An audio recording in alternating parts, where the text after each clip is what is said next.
സാറേ, ഈ ആലപ്പുഴയിൽ ജി സുധാകരൻ്റെ വീടിന് മുന്നിൽ BJP നേതാക്കളും അതോടൊപ്പം തന്നെ കോൺഗ്രസ് നേതാക്കളും ക്യൂ നിൽക്കുകയാണ്. കാരണം ജി സുധാകരനെ പൊക്കി തങ്ങളുടെ പാളയത്ത് എത്തിക്കാനുള്ള ശ്രമത്തിലാണ് ഇരു പാർട്ടിയും.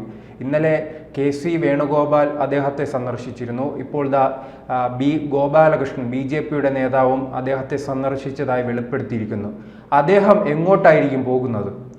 സുധാകരൻ്റെ മാർക്കറ്റ് വാല്യൂ ഇപ്പോൾ കൂടിയിരിക്കുകയാണ്. ഇപ്പം BJPയുടെ ഗോപാലകൃഷ്ണൻ ചെന്ന് സുധാകരനെ കാണുകയുണ്ടായി. നേരത്തെ KC വേണുഗോപാൽ കാണുന്നതിന് മുമ്പ് ഉണ്ടായി എന്നാണ് കഴിഞ്ഞ ദിവസം ഗോപാലകൃഷ്ണൻ പറഞ്ഞിരിക്കുന്നത്. അത് മോദിയുടെ നിർദ്ദേശപ്രകാരമാണ്. അതായത് ഏത് പാർട്ടിയിൽപ്പെട്ടവരായാലും വളരെ സമുന്നതന്മാരായിട്ടുള്ളവരുണ്ട്, അവരെ ആദരിക്കേണ്ടവരുണ്ട്. അങ്ങനെ ആദരിക്കപ്പെടേണ്ട ഒരു വ്യക്തിയാണ് നമ്മുടെ സുധാകരൻ എന്നാണ് ഗോപാലകൃഷ്ണൻ പറഞ്ഞിരിക്കുന്നത്. അപ്പോൾ ആ ആദരവിന് പിന്നിൽ എന്താണ് കാര്യമുള്ളതെന്ന് ചോദിച്ചാൽ, പാർട്ടിയോടൽപ്പം പിണങ്ങി നിൽക്കുന്ന ആളാണ്, ഇടം തിരിഞ്ഞ് നിൽക്കുന്ന ആളാണ് സുധാകരൻ. അപ്പോൾ ആഞ്ഞു പിടിച്ചു കഴിഞ്ഞാൽ BJPയിലേക്ക് കൊണ്ടുവരാമെന്നുള്ള ഒരു കണക്ക് കൂട്ടലും ഉണ്ട്. ഈ പണ്ട് സുധാകരൻ്റെ വീട്ടിൽ മൃത്യുഞ്ജയ ഹോമമൊക്കെ നടത്തിയിട്ടുണ്ട് കേട്ടോ. അദ്ദേഹം നല്ല ഭക്തനാണ്, രാമായണം വായിക്കുന്നു. അതെ, ഇങ്ങനെ ഒക്കെയുള്ള കാര്യങ്ങൾ നടത്തിയതുകൊണ്ട് പണ്ടേ അദ്ദേഹത്തിന് CPMനകത്തുള്ള ഒരു സംഘി എന്നുള്ള രീതിയിലാണ് കണ്ടിരുന്നത്. പിന്നെ കർക്കിടക മാസമാകുമ്പോൾ രാമായണം വായിക്കുന്നു. രാമായണം വായിക്കുന്നു എന്നും ഒരു കുറ്റകരമായ കാര്യമൊന്നല്ല. രാമായണത്തിൻ്റെ മഹത്വം എന്താണെന്ന് അറിയാവുന്നവർ അത് പറയുകയുമില്ല. അപ്പോൾ സുധാകരൻ എന്ന് പറയുന്നത് അദ്ദേഹം ചെറുപ്പത്തിലെ രാമായണ വായനയൊക്കെ കേൾക്കുകയും ഒക്കെ കേട്ട് വളർന്നിട്ടുള്ള ആളാണ്. അപ്പോൾ അദ്ദേഹത്തിൻ്റെ ആ ഒരു കാവ്യ ശൈലിയും ഒക്കെ അത്തരത്തിൽ പോകുന്ന ആളാണ്. അങ്ങനെയുള്ള ആൾ രാമായണം വായിച്ചു കഴിഞ്ഞാൽ ഉടനെ സംഖ്യയാക്കുന്നതിൽ യാതൊരു അർത്ഥവുമില്ലെന്നുള്ളതാണ്. അപ്പോൾ എനിക്ക് തോന്നുന്നു ഇപ്പോൾ സുധാകരനെ കാണാനായിട്ട് BJP എത്തുന്നു, കോൺഗ്രസിൽ നിന്ന് KC വേണുഗോപാലും എത്തുന്നു. എന്തായാലും രണ്ടുപേരും പ്രഗത്ഭ നേതാക്കന്മാർ തന്നെയാണ് കണ്ടിരിക്കുന്നത്. അത് അങ്ങോട്ട് പോകും. CPI പോകാനൊരു വഴിയും ഇല്ല. ഇതിനകത്ത് CPI പണ്ട് TJ ആഞ്ചലോസ് ഉണ്ടായിരുന്നു ആലപ്പുഴയിൽ നിന്ന്, CPMൽ നിന്ന് തെറ്റിപ്പിരിഞ്ഞ് CPIയിലാണ് പോയത്. അത് കഴിഞ്ഞ ദിവസം തന്നെ സുധാകരൻ CPIയുടെ ഒരു വേദിയിൽ വെച്ച് പറയുകയുണ്ടായി, ആഞ്ചലോസിനെ കള്ളക്കേസിൽ കുടുക്കിയാണ് പാർട്ടിയിൽ നിന്ന് പുറത്താക്കിയെന്നുള്ള രീതിയിൽ. അങ്ങനെ ഒരു റിപ്പോർട്ടാണ് ഉണ്ടാക്കിയതെന്ന് പറഞ്ഞ്. TJ ആഞ്ചലോസ് ഒരു തവണ ആലപ്പുഴ MPയും കൂടിയായിരുന്നു. നല്ല ഭൂരിപക്ഷത്തിൽ ജയിച്ച് പോയ ആളാണ് ആഞ്ചലോസ്. അപ്പോൾ എന്തായാലും ഈ ഗോപാലകൃഷ്ണനും KC വേണുഗോപാലും കണ്ടത് അവരുടെ ഇഷ്ടപ്രകാരമൊന്നും അല്ല. ഇതെന്തായാലും കേന്ദ്ര നേതൃത്വം അറിഞ്ഞുകൊണ്ട് തന്നെയുള്ള കൂടിക്കാഴ്ചയാണെന്നുള്ളതാണ്. ഇപ്പോൾ സുധാകരൻ പറഞ്ഞു, KC വന്നത് എൻ്റെ രോഗാന്വേഷണങ്ങൾക്ക് വേണ്ടിയാണ്, ആരോഗ്യ പ്രശ്നങ്ങൾ അന്വേഷിച്ച് വന്നതാണ്. അതൊക്കെ വളരെ വിചിത്രമായിട്ട് നമുക്ക് തോന്നുന്നുള്ളൂ. ഗോപാലകൃഷ്ണൻ ഉള്ളതുപോലെ പറഞ്ഞു, ഇദ്ദേഹത്തെ പോലുള്ളൊരു വ്യക്തിയെ ആദരിക്കണം എന്നുള്ളത്.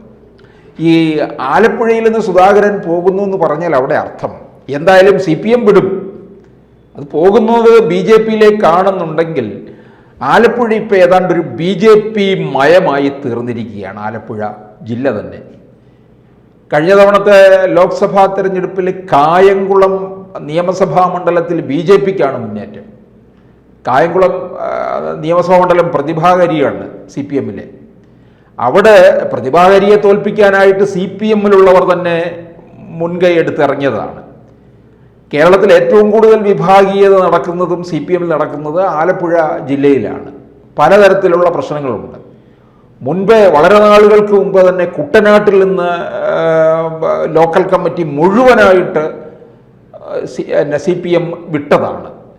അപ്പോൾ അങ്ങനെ നിരവധി പ്രശ്നങ്ങൾ ഇങ്ങനെ അഭിമുഖീകരിച്ച് വരികയാണ്.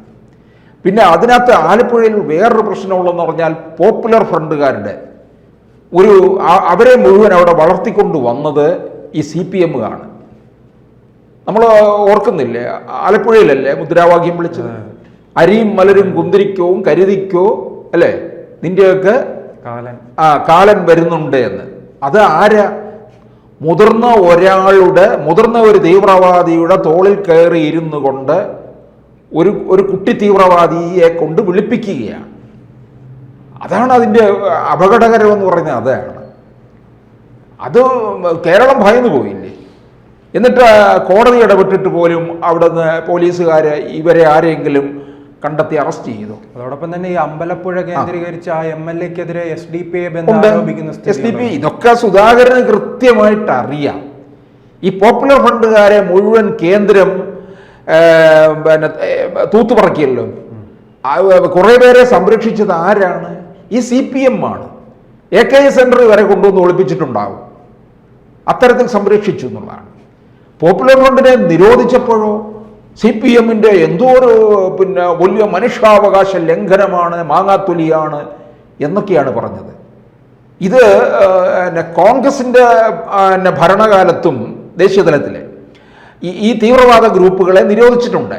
പക്ഷേ അന്ന് നിരോധിച്ചെന്ന് പറഞ്ഞു കഴിഞ്ഞാൽ ഇതിനെക്കുറിച്ച് പിന്നീട് ഒരന്വേഷണമില്ല. നിരോധനം വന്നു കഴിഞ്ഞു. പിന്നെ അവരവിടെ വളർന്നുകൊണ്ടേയിരുന്നു, പേര് മാറ്റി വേറൊരു രൂപത്തിൽ. പക്ഷേ ഇവിടെ BJP സർക്കാർ ഈ സംഘടനയെ നിരോധിക്കുകയും മുഴുവൻ എണ്ണത്തിനെ അരിച്ചു പറക്കി കൊണ്ടുപോവുകയും ചെയ്യും. ഇപ്പോഴും കൽത്തുറങ്കിൽ കിടപ്പുണ്ടല്ലോ ധാരാളം പേര്, പോപ്പുലർ ഫണ്ടിൻ്റെ നേതാക്കന്മാരൊക്കെ. അവരെ എത്ര നാളായി സൂര്യപ്രകാശം കണ്ടിട്ട്? ഈ പോപ്പുലർ ഫണ്ടുകാരെയും മത തീവ്രവാദ എല്ലാത്തിനെയും വളർത്തിയത് ആരാണ്? CPM-കാരാണ്. തൊടുപുഴയിലെ അധ്യാപകനായ TJ ജോസഫിന്റെ കൈവെട്ടിയത് പോപ്പുലർ ഫണ്ടുകാരല്ലേ? ഈ കൈവെട്ടിയ സമയത്ത് എന്തിനാണ് ചോദ്യപേപ്പറിൽ മതവിരുദ്ധമായിട്ട് മതനിന്ദ നടത്തി എന്നുള്ള രീതിയിലാണെന്ന് പറയുന്നത്. അതിന് അന്നത്തെ വിദ്യാഭ്യാസ വകുപ്പ് മന്ത്രി ഒരു സാംസ്കാരിക നായകനുണ്ടല്ലോ, MA ബേബി. അദ്ദേഹം പറഞ്ഞത് എന്താണ്? ഇത് അദ്ദേഹം എന്ത് വിഡ്ഢിത്തരമാണ് കാണിച്ചതെന്നാണ് പോപ്പുലർ ഫണ്ടിനെ ന്യായീകരിച്ചു കൊണ്ടുവന്നു. ഇവരുടെ CPM-ന്റെ വിദ്യാർത്ഥി സംഘടനയായ SFI-യിലൂടെ പൊരുതി നിന്ന എറണാകുളം മഹാരാജാസ് കോളേജിലെ അഭിമന്യുവിനെ കൊലയ്ക്ക് കൊടുത്തത് ആരാണ്? ഈ SFI-ക്കാർ, ഈ CPM-കാരും ഒക്കെ അല്ലേ? അപ്പോൾ CPM-ഉം SFI-യും DYFI-യും ഉണ്ടാക്കുന്ന പ്രശ്നങ്ങൾ എന്ന് പറയുന്നത് വളരെ ഗുരുതരമായുള്ള പ്രശ്നങ്ങൾ തന്നെയാണ്. എന്നിട്ട് ഈ പ്രതികളെ പിടികൂടാനോ സമയമെടുക്കും. പിന്നെ ഈ ജോസഫ് മാഷിന്റെ കൈവെട്ടിയ പ്രതി ഇടക്കാലത്തായിരുന്നല്ലോ അതിലെ പ്രതിയെ പിടികൂടിയത്, അതും കണ്ണൂരിൽ നിന്ന്. അഭിമന്യുവിന്റെ കേസിൽ സമാനമായിരുന്നു. അതിലെ മുഖ്യ പ്രതിയെ പിടികൂടാൻ വർഷങ്ങളെടുത്തതിന് ശേഷമാണ് പിടികൂടുന്നത്. ഇവരെ എല്ലാം സംരക്ഷിക്കുകയാണെന്ന് CPM. ഈ പോപ്പുലർ ഫണ്ടുകാരെ എത്ര പേരെ സംരക്ഷിക്കാൻ ആലപ്പുഴ പ്രശ്നത്തിൽ, അതിനുശേഷം കോഴിക്കോടും ഈ പ്രകടനം നടത്തിയല്ലോ. അവിടെയൊക്കെ തന്നെ ഈ പോലീസുകാരെ വെച്ചുകൊണ്ട് ഇവരെ സംരക്ഷിക്കുന്ന രീതിയാണ് ചെയ്തിട്ടുള്ളത്.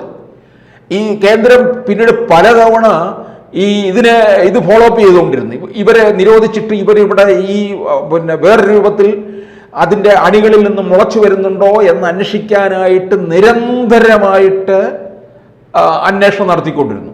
ഇവിടുത്തെ കേരള പോലീസിനെ അറിയിക്കാതാണ് അന്വേഷണം. കേരള പോലീസിനെ അറിയിച്ചിരുന്നുവെങ്കിൽ അപ്പോൾ തന്നെ അത് ചോരുകയും ചെയ്യും. പല കാര്യങ്ങളിലും ഒളിക്കേണ്ടവർ ഒളിക്കുകയും ചെയ്യും. അവരറിയാതെ, ഇരുചെവി അറിയാതെയാണല്ലോ ആ കേന്ദ്രത്തിൻ്റെ നീക്കം നടത്തിയത്.